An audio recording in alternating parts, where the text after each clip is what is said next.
Fatalafatu Samoa Entertainment TV mai pia mana tamua ile nei fo itula.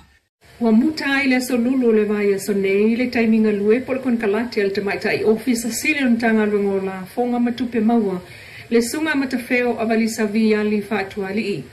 Ole masino te semana umaile ngal kon kalati matafeo.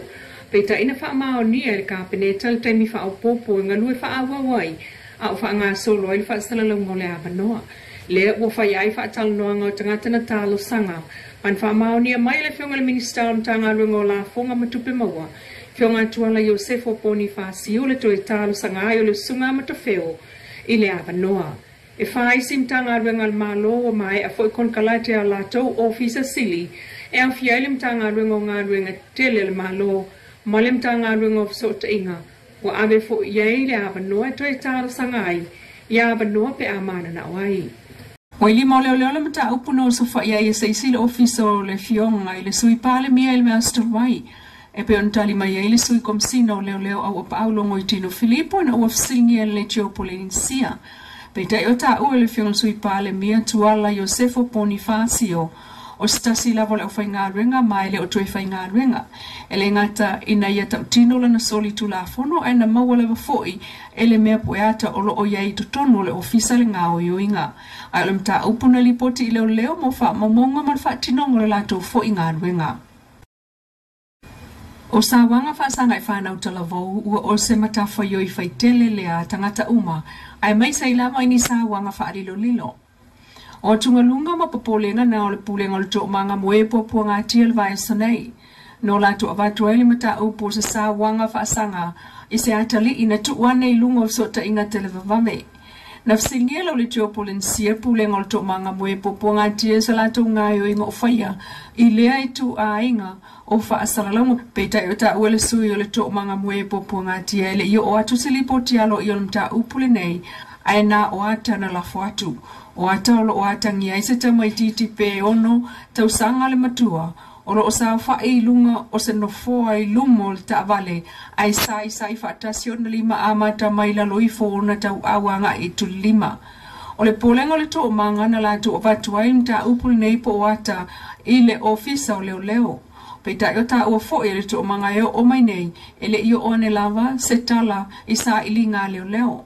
ele manuia fo itato tau fainga so ta ia su kom sinon tanga runga ese tau unga o le lato suenga o te pena inenga runga mo le vavai ese ina mai le o mana onga tau tupe o le palemene mai le malo por kapineta o na ta penanga ya fia ile sa ilia leo se tangata porto fapitoa ena te faia suenga mo le palemene o Samoa ile ta vavai ese ilea mai le pulenga por kapineta ona pole na fa matu nei pepa mo le tau fonga ele silia tu le lima sa fulu wa feta lai fa tinoi le nga renga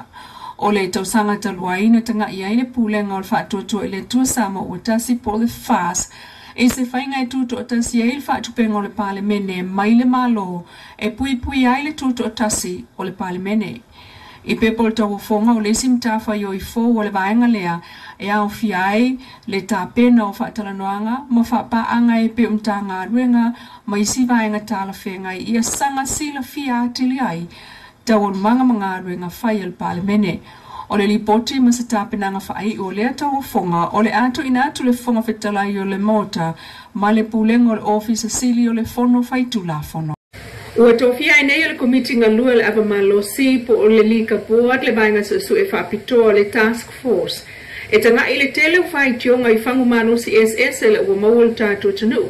E au fiai mo whangu malosi o ngau sia I nei. O le vainga su ele e au fiai se vainga o whaulo mtanga ruenga o sui mtanga ruenga o leo. O scientisi ma le whale su e a Samoa le SROS. Suyo soi fua maloloina, suyo au fai pisinisi, ma le suyo le tunu mai tua. E pe ontali mai ai le fionga te teifono, le komiti whaatono le ava malosi, le minister o la fonga matupe mau le fionga le sui pale mi e tuala Josefo Bonifacio. Ina ua fasilingia e atamua lau Samoa Entertainment TV. Sao no le teifono e le na o le whangu malosi le rowa o fai iai suenga. Ua matua iwa ili ai mea uma, po materials o whaau ngā maisi tu ai ngā spili o lo au mai I tonu po iei se afianga o company o ngau sia whangu malosi I nei Whaatusa e whaasea o lo angia mai whamsinaunga. Whaatau ia awhianga o tangata o inua awa malosi peitai. Whamawina i lipoti na tuinane ele ofisa suasu e whaasai nisi Les Ross i suasu engana whaia. Ele o yeise tūlanga ovo le alcohol po le spili whangu malosi. O le vai aso taluaina whenua i aina whono whaatona le awa malosi whaatau i oloa awina mai i totonu. O se awa noa na tulutilo ai i whaamaumunga kampaninga o si awa i Samoa. Ma e ai lole manatu e whaila suasu enga whaapito ta ua i lunga.